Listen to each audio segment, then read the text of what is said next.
Okay, today's problem of the day reads, Mrs. Burleson needs 100 hamburgers for the school picnic. She has 75 hamburgers. How many more hamburgers does she need to buy? So we're looking for how many more hamburgers she needs to buy in order to have enough for the school picnic. And she already has 75 hamburgers. And I think most of us can probably do this problem in our head, right? If she needs 100, but she has 75, so we can just subtract 75 from 100 to get the answer.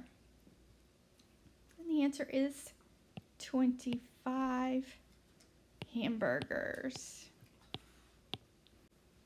Because we have learned by doing our skip counting by 25s, 25, 50, 75, 100.